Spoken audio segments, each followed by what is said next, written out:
retain their lands.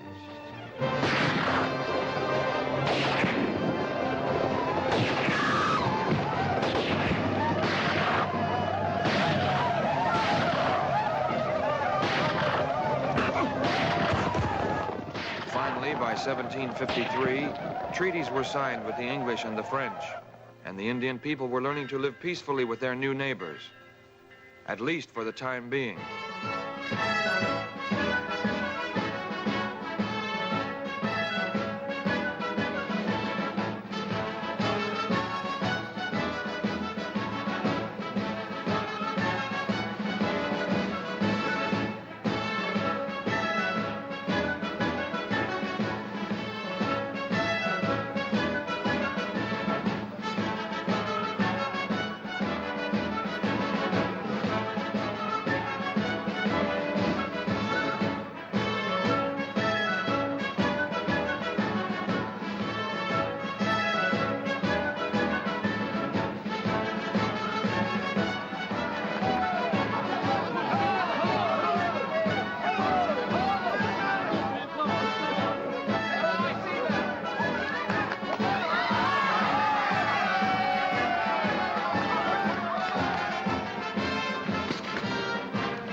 Studying in schools, but apparently he's learned more than is in books. Well, you don't suppose that was Homer I was teaching him out behind your barn, do you, Colonel Washington? I'll wager 5 guineas on the Indian. Miss Leeds approves of your teaching. Well, does no man here have the courage of his convictions? 5 guineas on the Indian.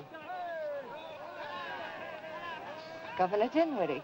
Believe me, Miss Leeds, it is not the courage of my convictions that brings me here, but my desire to stand in the light of Williamsburg's most famous beauty. I'll accept your wager, however. The governor is most gracious. If you'll pardon me, my dear Elizabeth, it hardly seems fitting to wager on an Indian against one of our own people. I'll think about that if my Indian loses. You can't tell me, Felisa, that Elizabeth Leeds isn't. No one but a Jezebel would live in a tavern the way she does.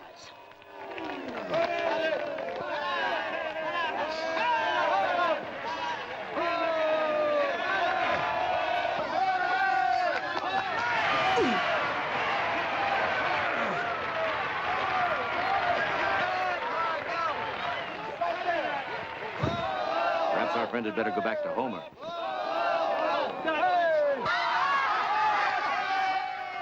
Another 5 guineas, Elizabeth? Done.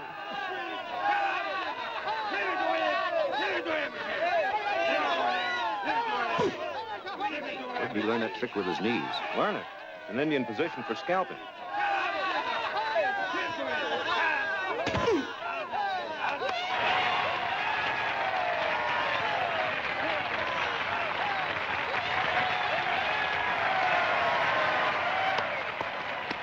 Gentlemen.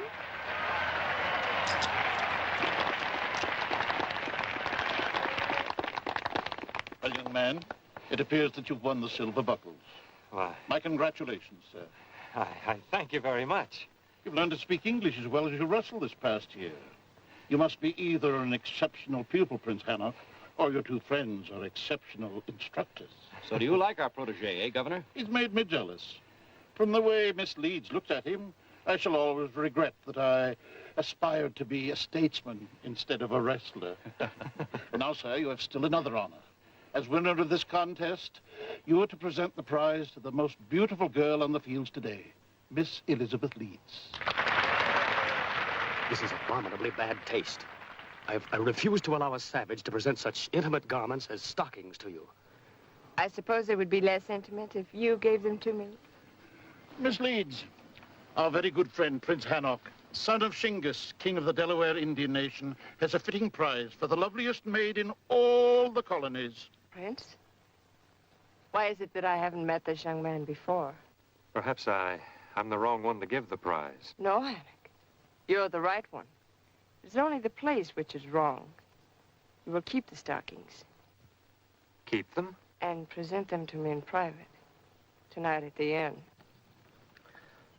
Well, I shall be honored, Miss Leeds. And by tonight, lovely lady, we shall have taught our friends sufficient pretty speeches with which to entertain you. If you don't mind, Colonel Washington, I would prefer to teach you myself.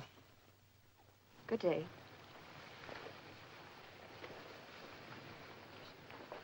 Tonight, my friend, you receive your diploma.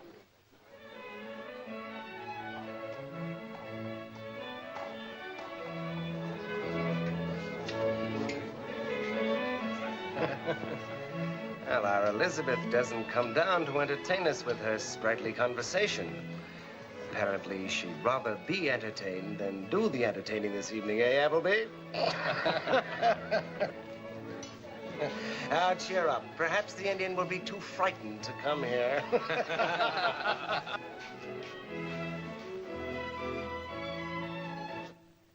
I've known you ever since you were a pup, Hannock. Take my advice. When Elizabeth Leeds issues an invitation, you don't refuse it. That's right. She did the asking, not you. Still, with some men, friendship for the Indian is just words. They do not feel it in their hearts. Yeah, but Elizabeth's not a man, and that's exactly where she feels it.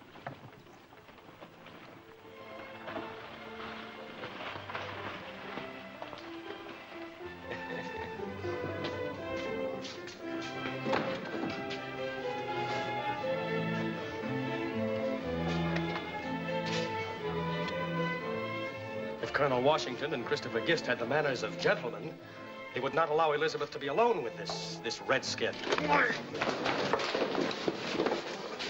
You want to hold on to your hair, Appleby? You better keep your mouth shut. No one talks to Hannock with such words. Oh, so you don't like it, eh? All right, Indian. Since gentlemen can't wrestle, perhaps you'd like to choose some other weapons. A duel? You must be out of your mind, Appleby. Hannock knows nothing about swords. He has spoken. I will choose my weapon as he wishes.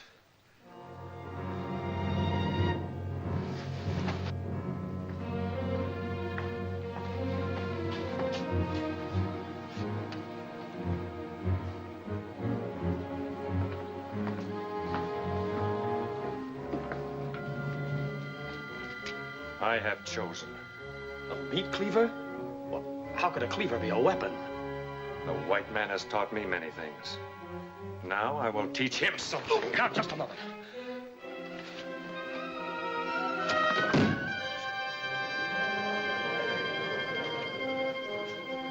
That, Mr. Appleby, could just as well have been your skull. Next time, you'd better choose the weapons, Appleby.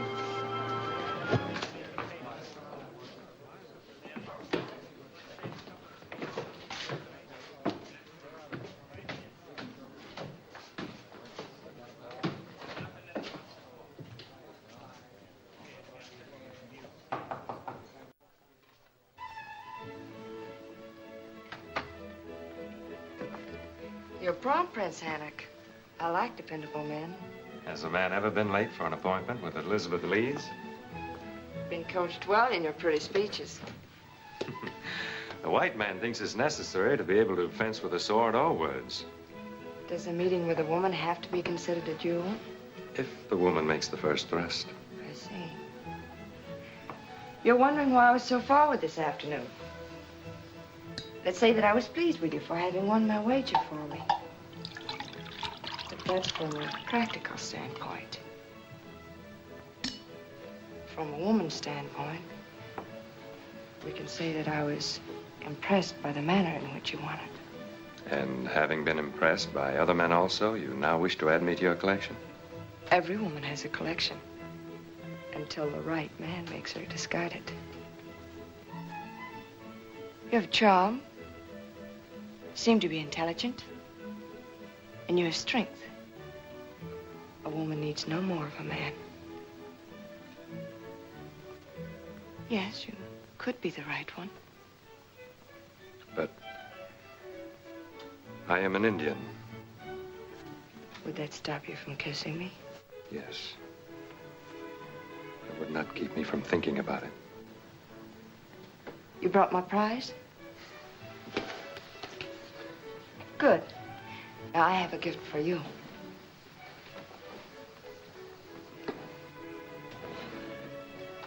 Perhaps this Indian friendship belt should mean something to you. Where did you get it? My mother gave it to me. She thought it would help to remind me that I'm half Shawnee. You? My father gave me the red hair to remind me that I'm half white.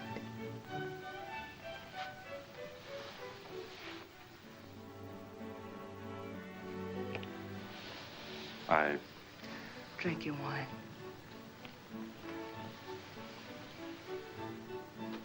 Don't you want to see how the stockings look?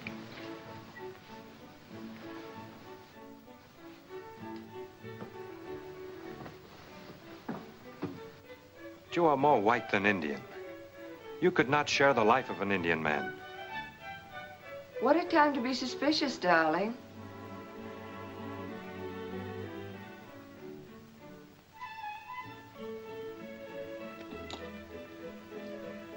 Here, you may tell the committee that you're an eyewitness that your prize is a perfect fit.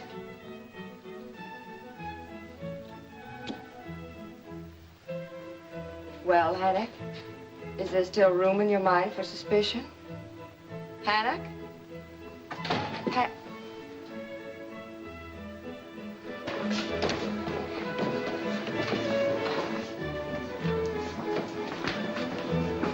Something's gone wrong. Wait here.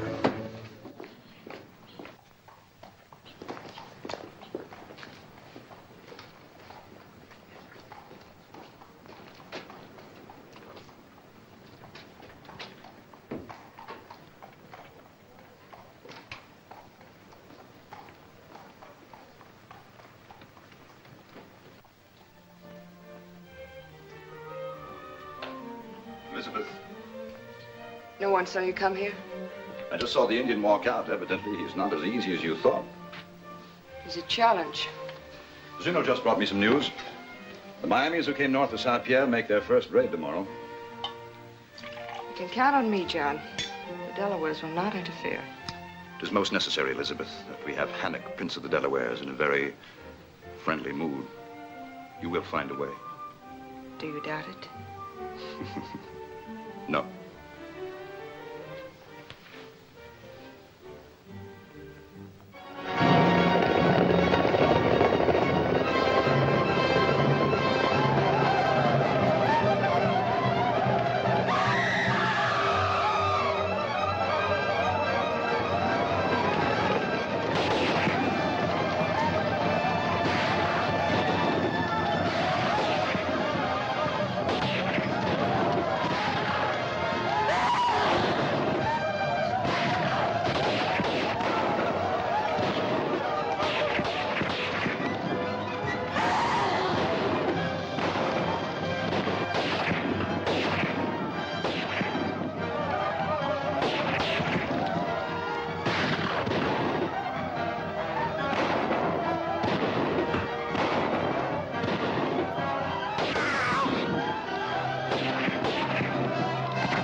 Who staged the raid were definitely identified as French Miamis. But how could the French dare make such moves without proper military strength in a northern territory? Without it, they're constructing forts at every advantageous spot along the Ohio. Their intention, Colonel, is to connect their settlements in the south with Canada and hem us into an area east of the Allegheny Mountains. Now, they're building forts on our land. That's why I sent for you. I'm ready for anything you suggest, sir. Our only hope is to bring the Delawares over to our side. They're the most powerful tribe, and if they join us, other tribes will follow.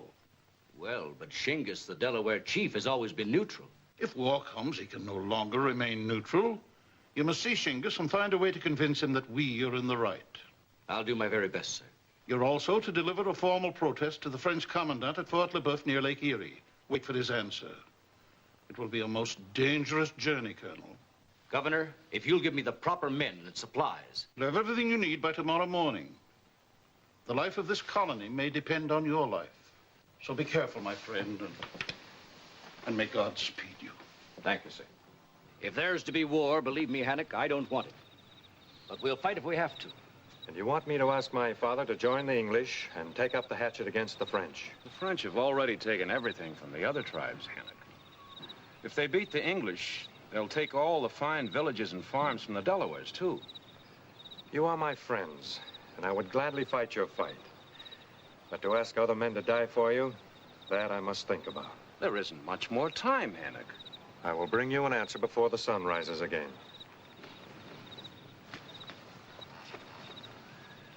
For the sake of the Delawares, I hope it's the right answer. For the sake of our homes, too.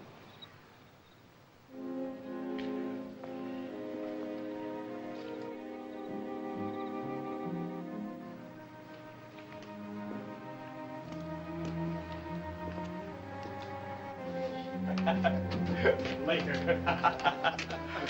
Well, my friend, we've trapped our butcher without his meat cleaver. Teach him a lesson. Show him he can't insult Elizabeth Leeds. Send him where he belongs.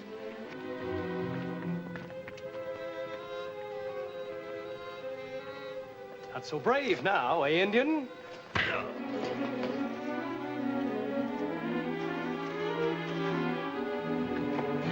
There, my pet. You see how simple it is? Sheer genius. Oh, now bring our Indian prince back into the fold. Wait in the other room.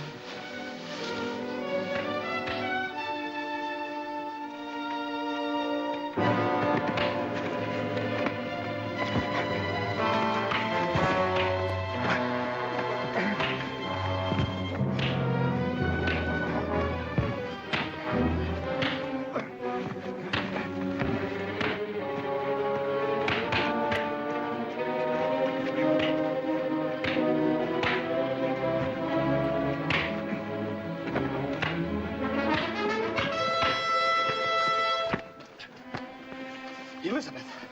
Appleby, the lion-hearted. You shall receive a medal for this, Appleby. 3 of you to beat a helpless man, and he's still on his feet. But Elizabeth, Here, take this and go beat your horse. It can fight back even less. Better let me clean those wounds. Why were you coming back this way, Hannock? Was it to see me? I had not wanted to see you. Afraid? Elizabeth, why did you come to help me? Oh, because you're pig-headed and proud, and because I meant so little to you before. I don't like feeling small in a man's eyes, Hannock. I guess I was in the wrong. Something troubled you? Yes. What is it? Colonel Washington says the French are spreading like fire in a field of corn. They have forts everywhere. And every day, more of their soldiers march over Indian land. Why do you speak now of politics and war? Because tonight I must give my friends an answer. About what, Hannock? Concerns my people. Elizabeth, you say you're half Indian. Yes? Then perhaps you can feel as I feel. Can the Delawares stand by, as my father is doing, and have everything taken away from them by the French? That's absurd. The French don't want war, I'm sure. Governor Dinwiddie thinks differently. Tomorrow, Colonel Washington marches with an armed force of 40 men to deliver a protest to the French commander. That should still not affect you. But he wants me to go. Also to influence my father on behalf of the English, to fight for them in case of war. Hannock, you won't. Do you want to see your English friends defeated? No. No, of course not, but I don't want to see you hurt, Hannock. Don't let your tribe go to war, Hannock. Stay here. You will be here when I return. Then your mind is made up. Can you love a man who is afraid and hides? Do as you will, Hannock. I'm a woman and know nothing of war or the glory that men find in it. I'll be waiting for you. Goodbye, Elizabeth.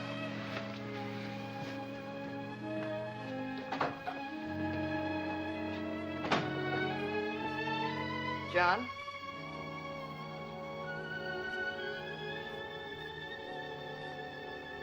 You heard? I didn't. What a shame. To think, 14 men must die. There is no road safe for such a journey. We must make our own road. You've trapped in that area, Chris. What do you think? An armed force of 40 men would look like a war party to a brave that preferred French brandy to English rum. We could make better time on the road. Or no time at all. We must not be seen. Hannock's right, George.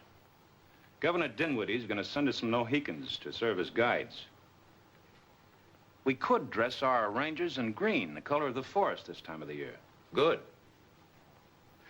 Hannock, a great measure of the safety of this expedition will be in your hands. You don't know how glad I am to have you with us. Oh, thank you, George. You two can talk pretty words if you want to. I believe in stronger stuff.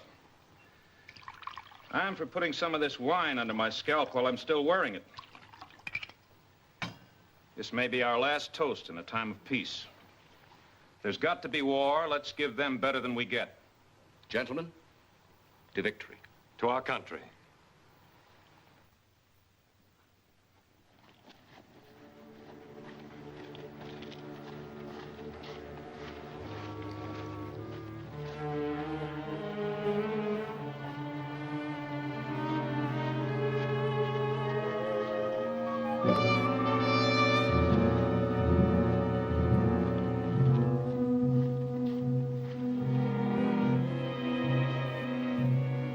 So they thought to elude us by staying off the trails, eh, Monsieur Delarue? It is fortunate we found them before they reached the Delawares. They are close. We must strike tonight. I have a plan. Very well, Major, tonight.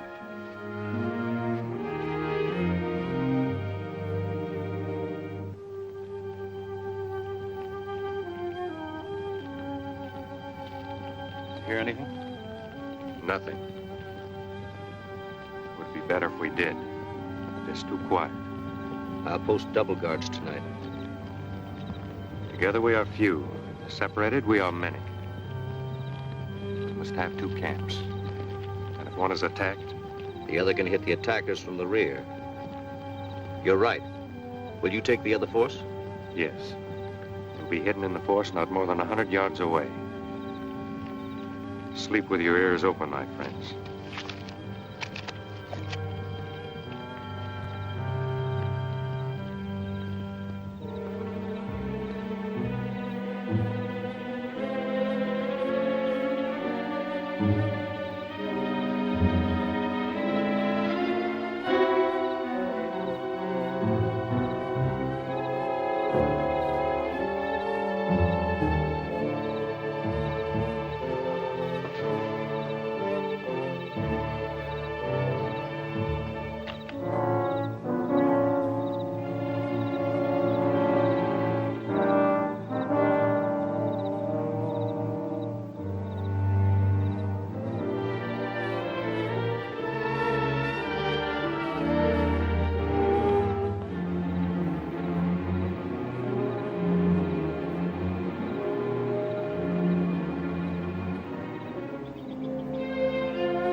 Thanks, Hannock. I guess I've got a lot to learn about Indian fighting. If it hadn't been for that surprise attack of yours, I don't know what I would... Oh, mon Dieu. Mon Dieu.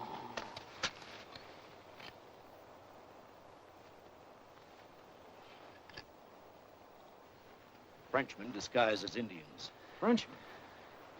Trying to stop us from reaching Shingas without causing an incident which might start open warfare. If we'd been massacred, it would have looked like an Indian attack instead of French. And all they succeeded in doing was to bring us a step nearer to war. My friends, we'd better be moving on. The sooner my father knows of this, the better. All right, men, break camp. We're moving.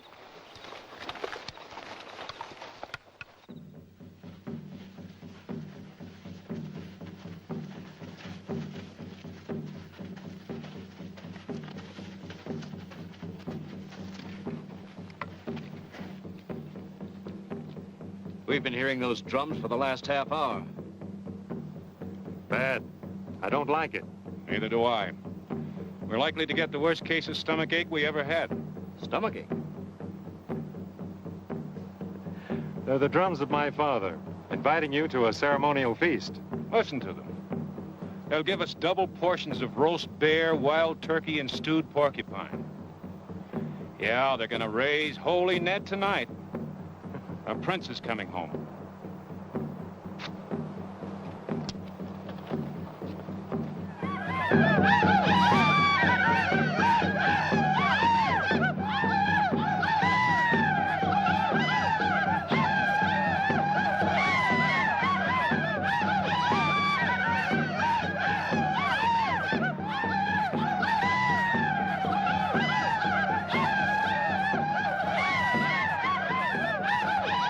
Faces, Davy. There's nothing better than an Indian friendship belt to keep a man's scalp in place. Hello. You do not remember Morna? Sure, I remember Morna. She was a cute little tyke about... Morna! I am 22 summers now. You certainly are, honey. You most certainly are. So you still remember your Uncle Chris? I remember everything. I remember all the English you teach Shingas and Morna. I have talked with white man trappers many times. I remember Father. You seen Hannock yet? No. You think he still liked me?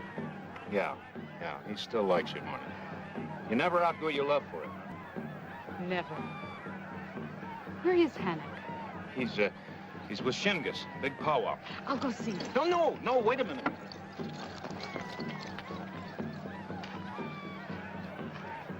How's your chicken, Davy? That's a little fishy. It ought to. It's rattlesnake. Delaware's always strong nation. Strong with lands.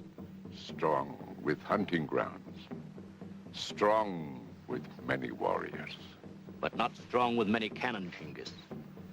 Armed as you are, the French could overrun the Delaware nation in 2 weeks. And you, my son, what do you feel? I have learned to trust the words of Colonel Washington. There is much to think about. To think about. But now my son is back with his people, and I am glad. For in not many moons, he will be king, and his people will need him. And so, there is much eating, much dancing we must do because he returns. Hannock! The cricket. The little cricket who hunted and fought and acted like a man-child. Look what she has become. A woman. Hannock, there is much we must talk about. And we will talk, Morna. We will see you at the feast. Someday she will be queen. I do not want trouble between them. For many moons she has been as daughter to me, and I have taught her to be a queen. There is no other woman. That's something Hannock will have to answer himself, Shingas. A white woman? Shingas, My son has learned, and has the white man's knowledge. here. But the Indian people must stay together here.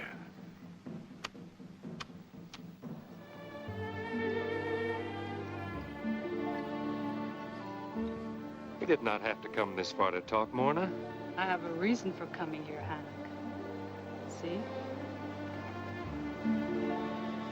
But it's only an old tree trunk. No, it's more than that.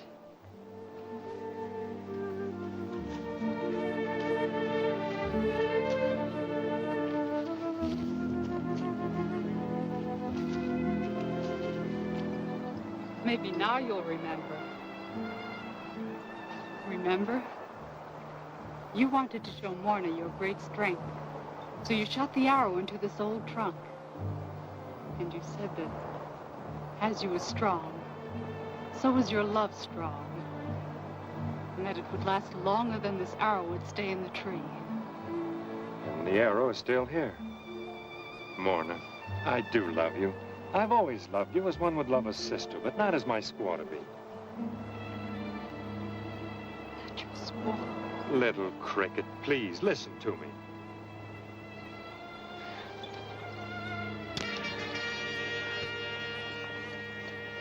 Morna!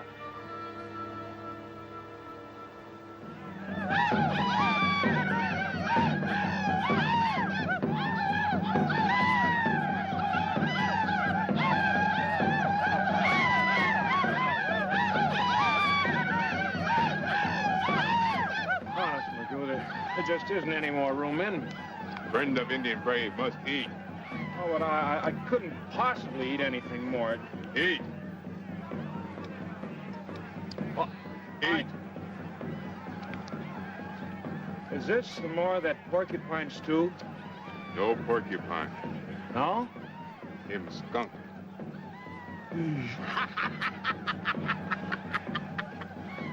Him change color. Much pale face.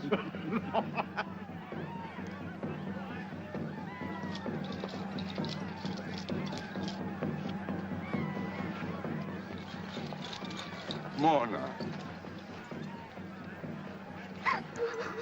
The heart of Shingiz is heavy too. We've both lost him. The white men have taken my son and want to repay me with war and death. Father, you think being with a white man is wrong. You always have. But you don't know them. You haven't even seen their towns. They have much wisdom, and that wisdom I can bring to our nation. Wisdom. Better ways for men to kill each other. Better ways for war. But there are many other things. They can bring only war to me. War and a son who is no longer an Indian. A son who thinks he can make a white woman his squaw. That white woman is part Shawnee. So, you will tell your friends there will be no treaty between Shingiz and the English. I will not fight for them. The Delawares will stand alone. And the Delawares will die alone.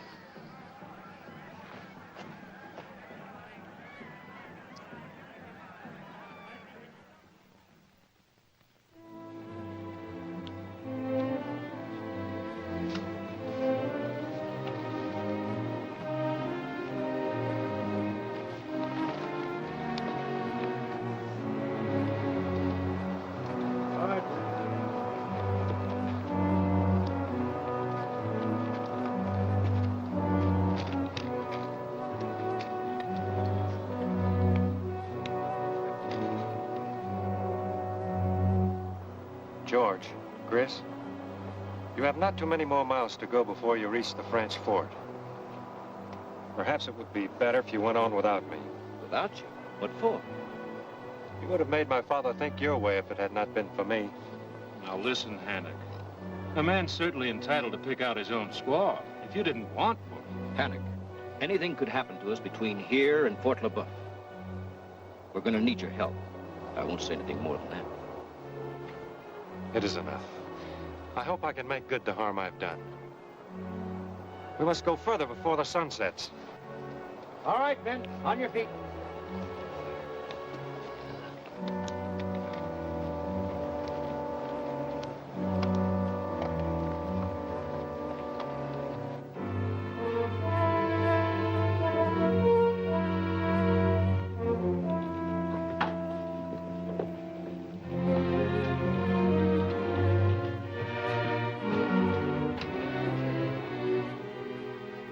was an Indian trick, I tell you, Saint-Pierre, splitting their force the way they did. No Englishman would have thought of it. Shingis' son Hannik was with them. Therefore, we're forced to presume that Washington was able to secure the promise of help from Shingis with Hannik's influence. A treaty between the Delawares and the English would call for a king's signature, would it not? Of course, but there would be considerations. Shingis would want something in return for his aid. Then there is time. For what? To impress upon Shingis that he has made a bad bargain and that he can yet change his mind. That may be more difficult than you think. If we were to declare that the very land on which the Delawares live is French land, either the Delawares would have to side with us or lose their land.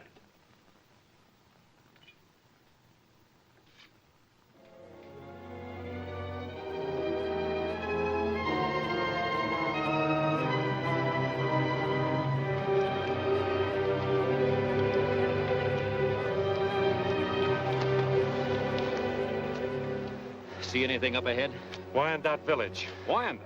In this territory? Well, they're French Indians from Detroit. First the Miamis, now the Wyandottes. It means the French are bringing Indian reinforcements into the territory. That and something else. There's only women and children in the village. All the Wyandotte braves are gone. But they couldn't all be on a hunting party.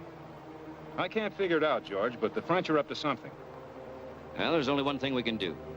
Deliver Dinwiddie's protest to the French commander and get out as fast as possible.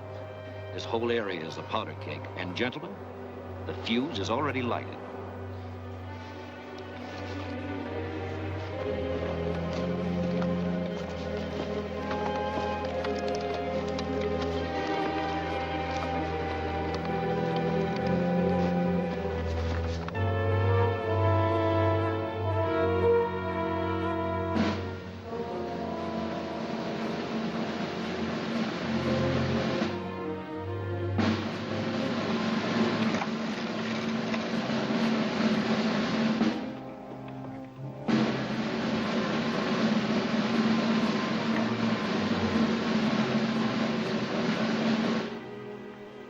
Welcome to Fort LeBoeuf, Colonel Washington. Thank you, Commandant. No doubt my reaching here comes as somewhat a surprise to you. Any visitor would be a surprise in this territory, Colonel, and especially English visitors. But since this is a large, well-equipped fort, we're prepared to make your stay here a gracious one. My thanks, sir. Lieutenant, show the men to their quarters. I would be most pleased to share my quarters with the emissary of His Excellency, Governor Dinwiddie. You seem to know a great deal of my affairs, sir. I was about to say, c'est la guerre, Colonel, huh? But it is not yet time for that, no? The time, sir, will be up to you. Shall we go? Well, they're in. Now all we have to worry about is that they get out. They don't leave the fort within 12 hours. It will be up to us. Splitting one's force can work in many ways. So, your Governor Dinwiddie expects the French to vacate this territory and leave our fine forts to the English. Well, it's a matter of real estate, Commander. You happen to have built your structures on land that doesn't belong to you. My king thinks otherwise. Well, then I shall be pleased to leave at once and make that report to my superiors. I'm afraid that won't be possible as yet. Why not? There are many tribes in this territory that have little liking for the English, and until I can guarantee your safety, And if I propose to worry about my own safety and leave at once? You are making it difficult for me, Colonel. Then I'm being held prisoner. Oh, harsh words, sir. Let us just say that you are a guest for a few days. The Wyandotte Braves weren't in their village. Your forces at the fort are at half strength, and now you're detaining me. Why? We just don't want any interference from you, Colonel. Especially since my men and the Wyandottes are on their way to acquire more real estate. Delaware real estate.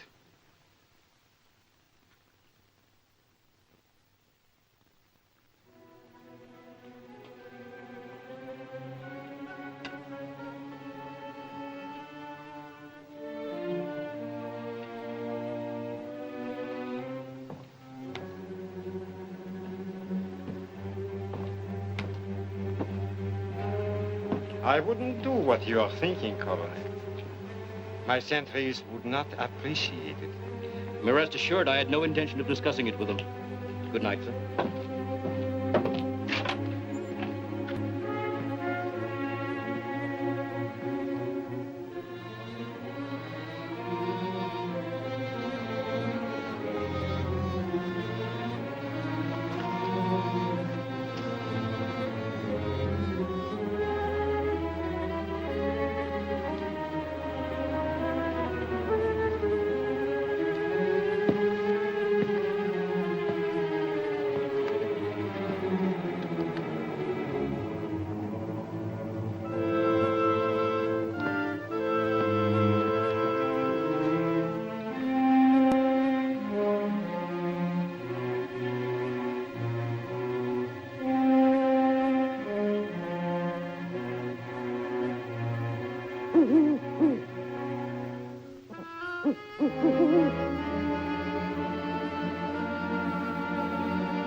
Do you hear that, Colonel? It's them. And with those blasted Frenchmen holding our guns, we can't lift a finger to help them.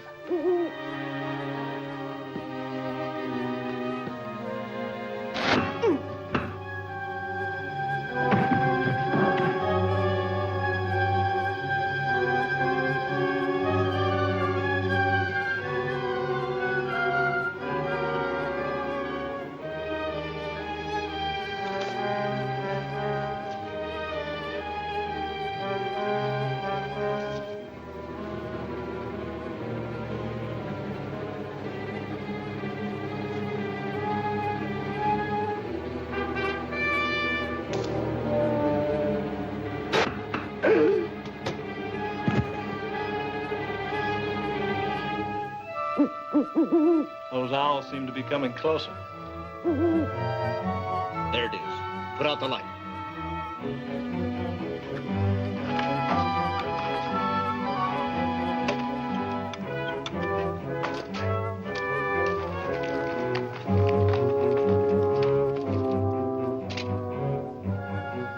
We'll get the rifles from the powder house.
They can't follow us without powder.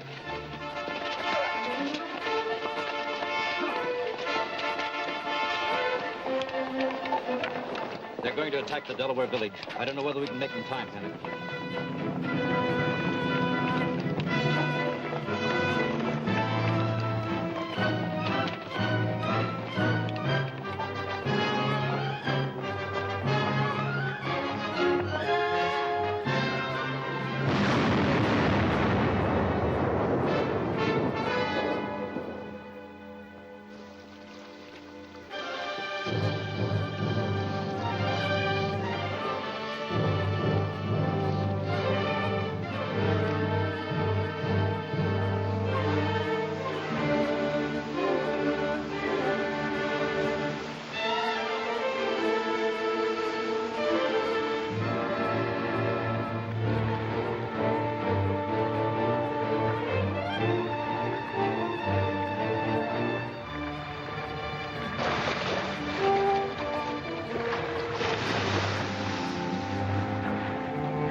camping here, Capitaine Chamoville? Not until we reach the end of French Creek. By that time, we should have made contact with the Wyandottes. Well, they're coming down the river in canoes. Purposely. The plan is to converge on a Delaware village from 2 directions. We are coming to marshland. Tell a man to keep their powder dry. Compagnie, en avant!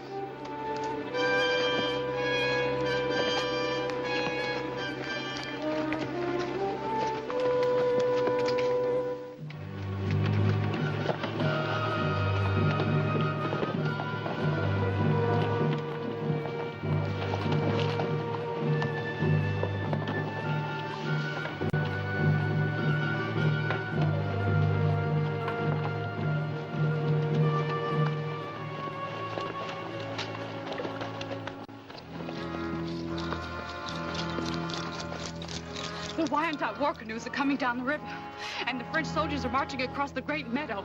French soldiers and Wyandots. Tell warriors to be ready. But no one is to take up tomahawk unless I give order.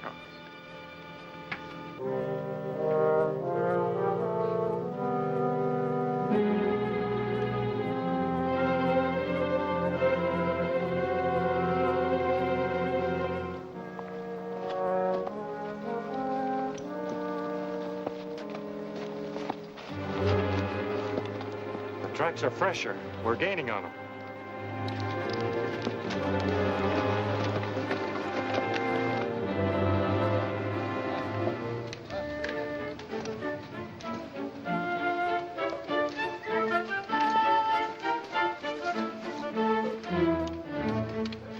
Genghis, sachem of Delaware nation, welcomes his French brothers to his fireside. His brothers?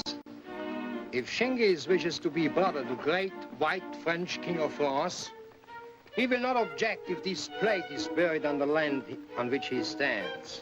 Plate? What is this of a plate? I shall be pleased to read to you what is on this plate, Genghis. In the year 1753, of the reign of Louis XV, King of France, we have buried on the site of the village of Genghis, King of the Delaware nation, this plate of lead near the river Ohio, as a monument of possession we have taken of the said river, and of all lands on both sides. These are white men's lives. You have no treaty with us. You will not bury your plate on my land. Then you take up the hatchet against the King of France. If French want Delaware land, they must fight for it. Monto!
Retreat call.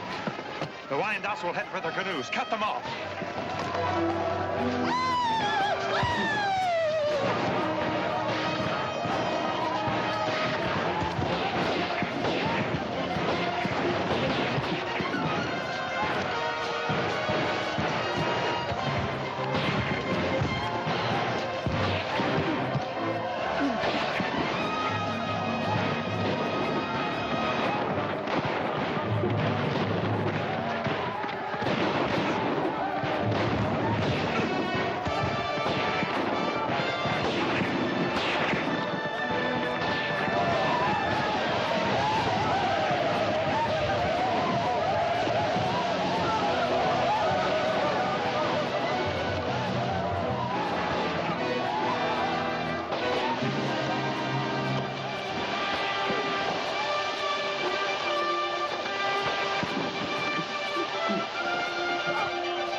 have proven your words, George Washington.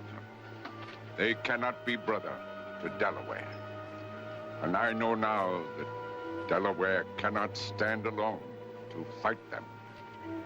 So I will go with you to your Virginia to hold powwow with white brother Dinwiddie. If good treaty is made, Delawares will fight by side of English. You'll never regret it, Shingus. There is one thing. Yes? I go only if Mornar goes with us. But, Father, it is a hard trip even for men. Where others must walk, crickets can fly. And since you are so worried over Morna's well-being, she shall be in your charge for the journey. Then Saint-Pierre is not the genius I thought him to be. How could he possibly have allowed Washington and his men to escape from the fort? It was an Indian trick of some kind. Hannock again. Now Washington is bringing Shingus here. Your plans for stopping an alliance between the Delawares and the English haven't been very successful, John. And you, Elizabeth, were to have Hannock eating out of your hand? Perhaps I still can. He loves me, John. You heard him say so.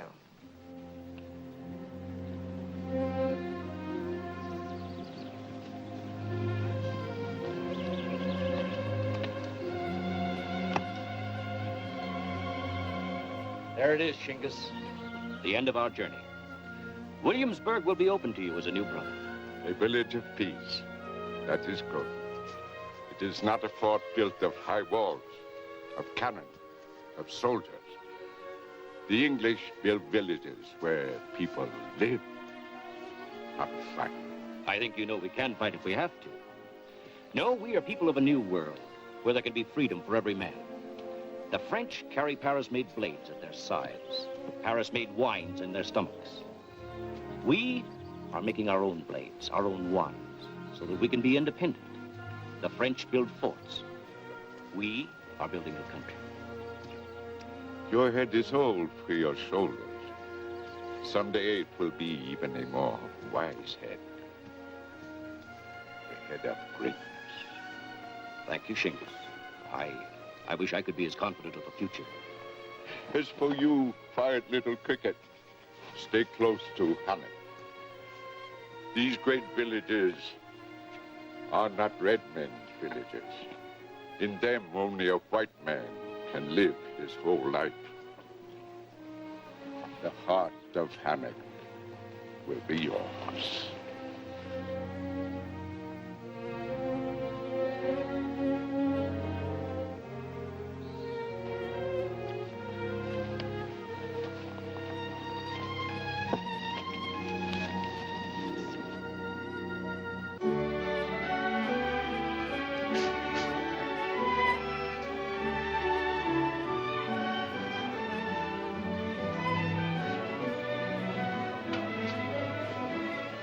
Look at him, waiting like a faithful sheepdog. Well, you must admit Miss Leeds makes a beautiful shepherdess. It's getting monotonous. It's been the same ever since he returned 2 months ago. I can go to the theater if I want to watch a romance. There. You see?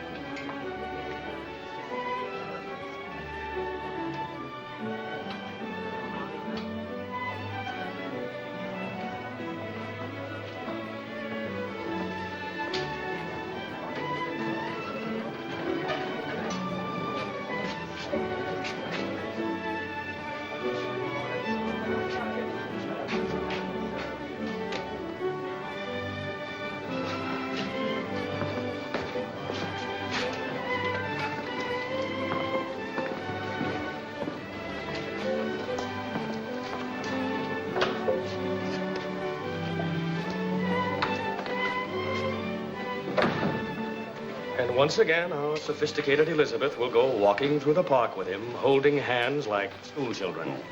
Sophistication is of the mind, Appleby, not the heart. Oh, I'm sorry. I must leave.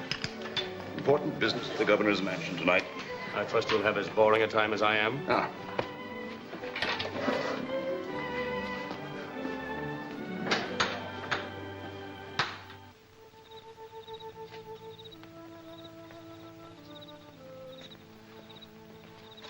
Mona.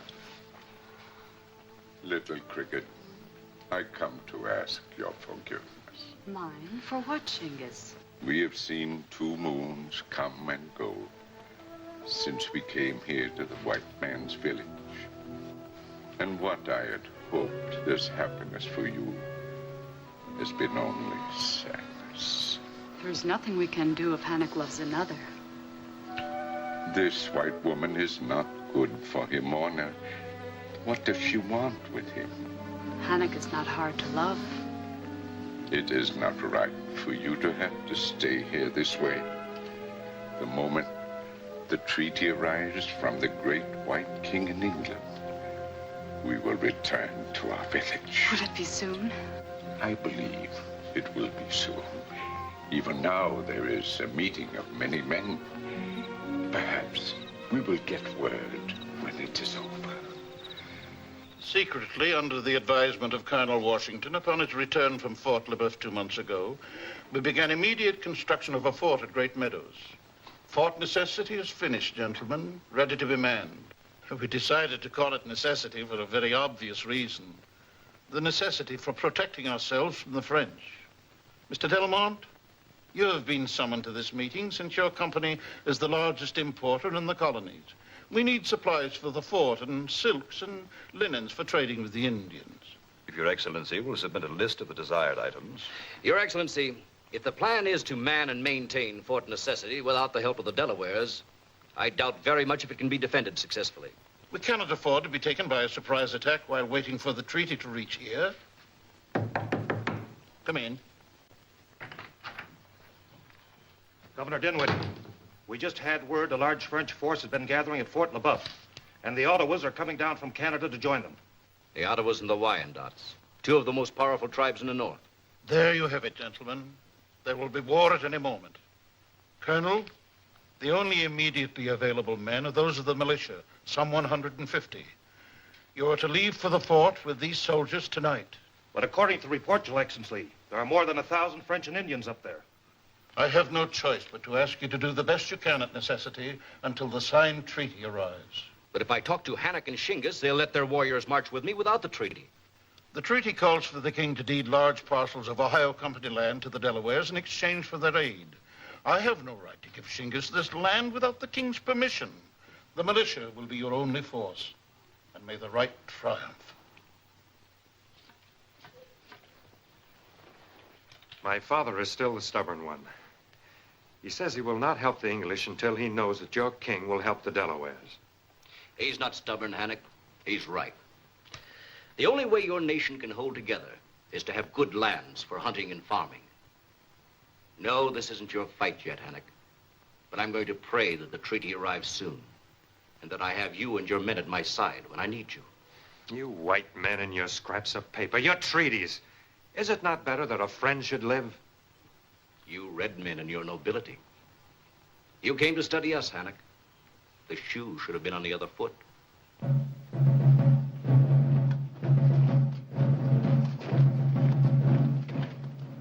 Such fools, Elizabeth, expecting to hold Necessity with a handful of half-trained militiamen.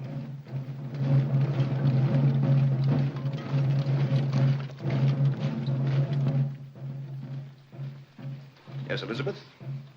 Necessity will be a plum ripe for the picking. And if the treaty arrives soon, what then? It will not be such a ripe plum. Ah, Monsieur Delarue? It will make no difference, Elizabeth. Shingus will not be alive to see it. Oh? Weeks have passed, Governor Dinwiddie, weeks, and still you have no word on the treaty.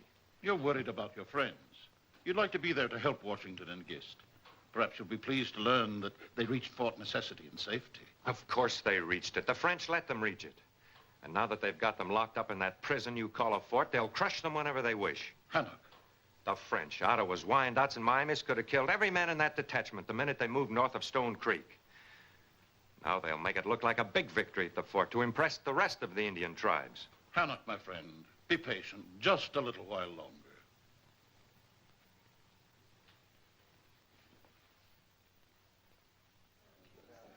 Remember what to say if you're caught. Oui, Monsieur Delaroux. Idiot. Forget that you're French. You speak only English. I'll remember. Come in.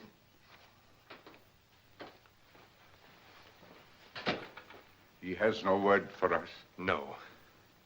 It is not good. Perhaps the English king does not place much value on the aid of Delawares. We must wait a little longer. I can't let my friends die.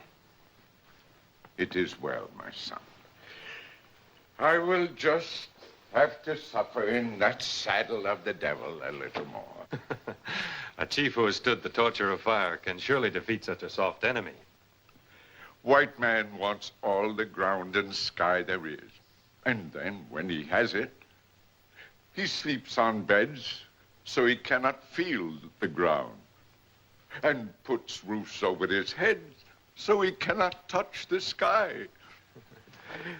I will ride that thing until its spirit is broken. Good night, Hannock. Good night, Father.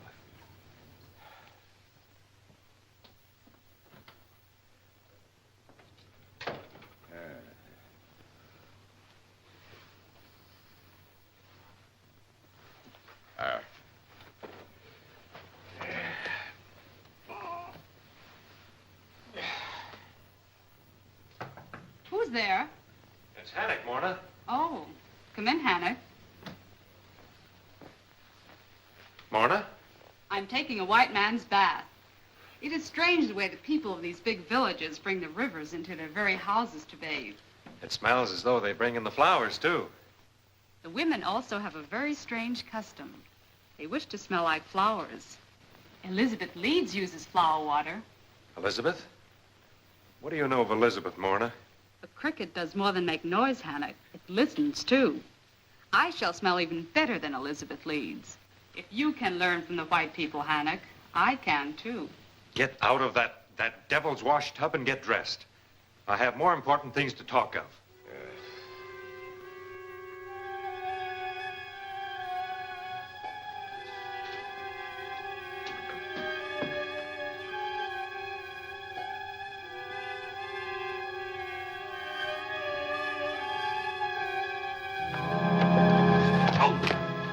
For the first time in our lives, I'm against you, Hannock. Your father said you are no longer an Indian. He has much wisdom. You walk a line between Indian and white man, and you cannot cross either way. The cricket has the sting of a bee. Morna! Hannock!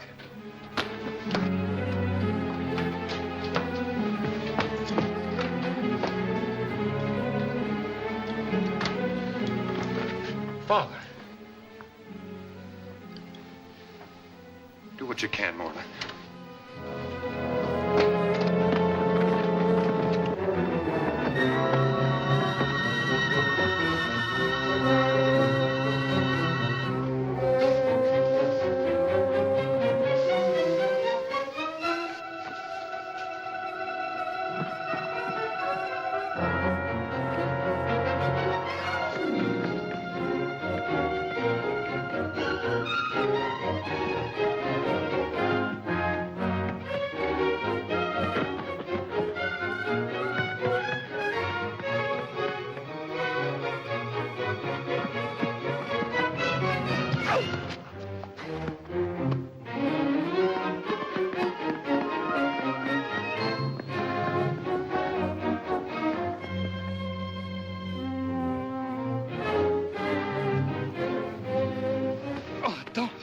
Don't. We were only following Dinwiddie's orders. You're lying. Oh, it's the truth. Dinwiddie thought your father would go over to the French if he knew the treaty wasn't signed.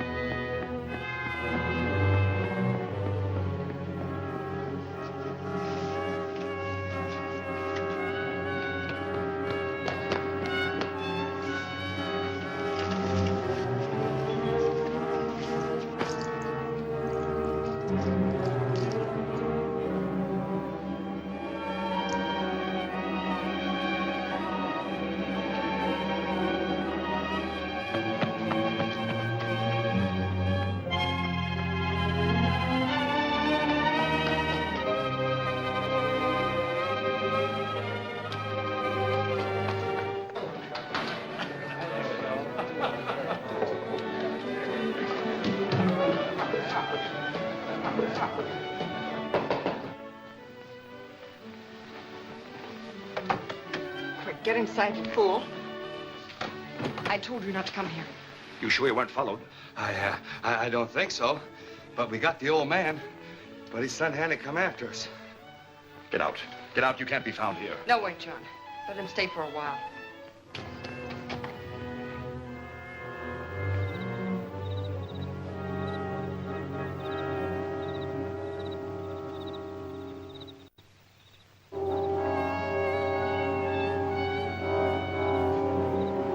Morna. Morna.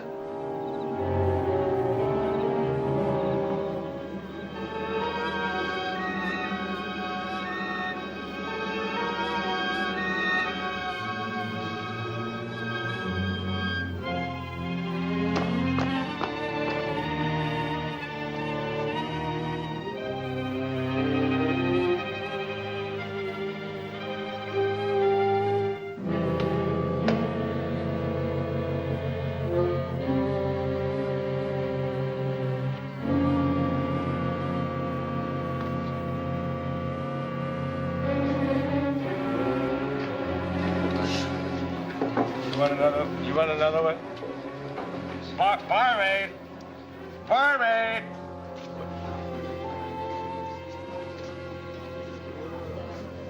Say, there's a choice little papoose. Make a place for the lady, gentlemen.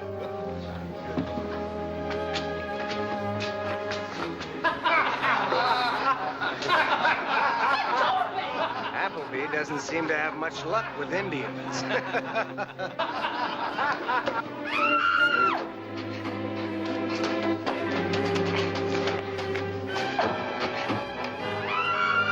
You heathen wench!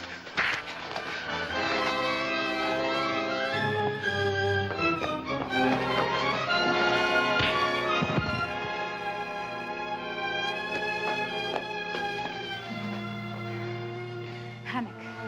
One of those men came here. Morna, are you sure? I followed him, but after he went inside, he was no longer there. He could only have gone up the stairs. But that's... Morna, I want the truth. It is the truth, Hammock.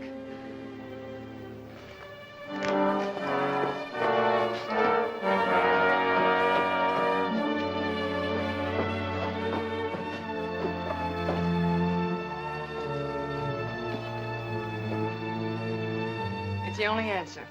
Instead of leaving tomorrow to bring the news of Shinga's death to St. Pierre, you leave tonight. And take him with you. It's better if he's away from here. As usual, you're right. Be careful while I'm gone, my chérie. And you, John.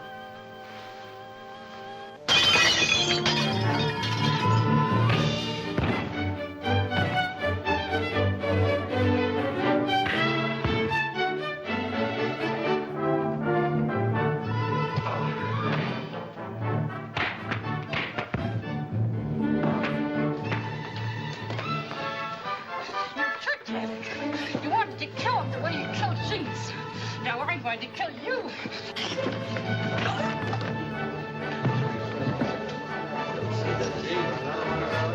Hey, you brave white men. You want to hurt a girl?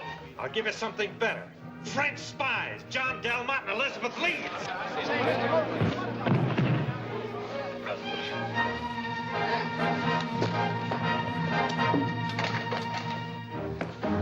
Where's Elizabeth? I killed her. Killed her? Only the half that's wide.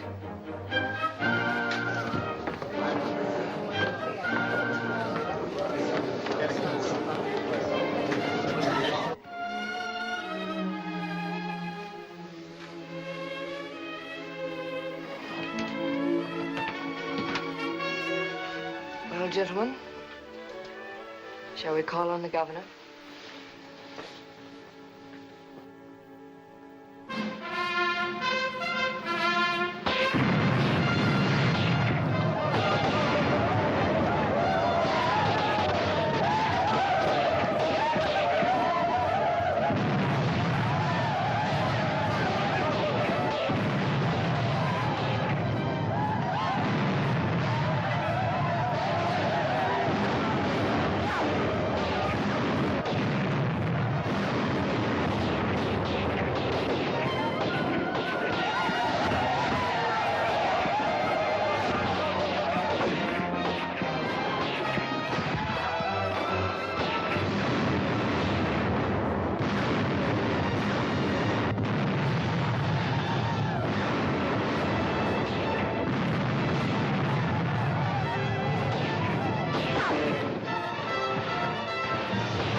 much longer do you think we can hold out? They've hit several of our water barrels. I wish Dinwiddie were here to enjoy this little picnic with us. We've got any wishes coming. I'd rather hope that Hannock and his Delawares were here.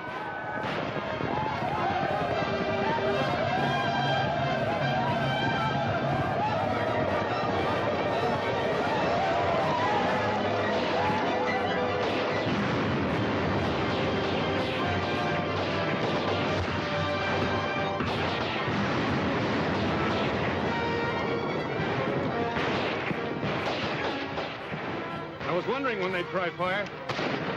Well, at least if we can't have the fort, they won't get it. Perhaps this will serve to teach England that America can't be held with delays and promises and lack of trained men and arms. Maybe so, George. Just that I don't like the idea of being one of the teachers in this kind of school.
Straight for the French line.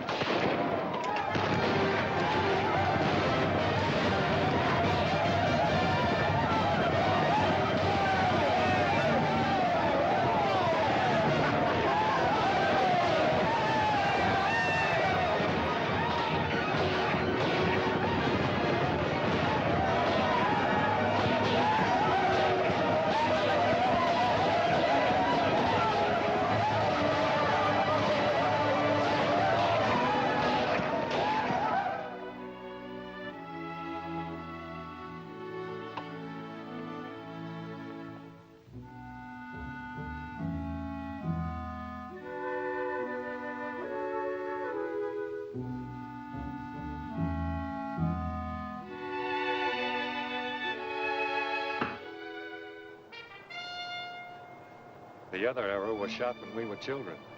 This one will mean even more. When the war is over and the French armies have left our land, I'll come back to my people, Little Cricket. You'll be here? I'll be here.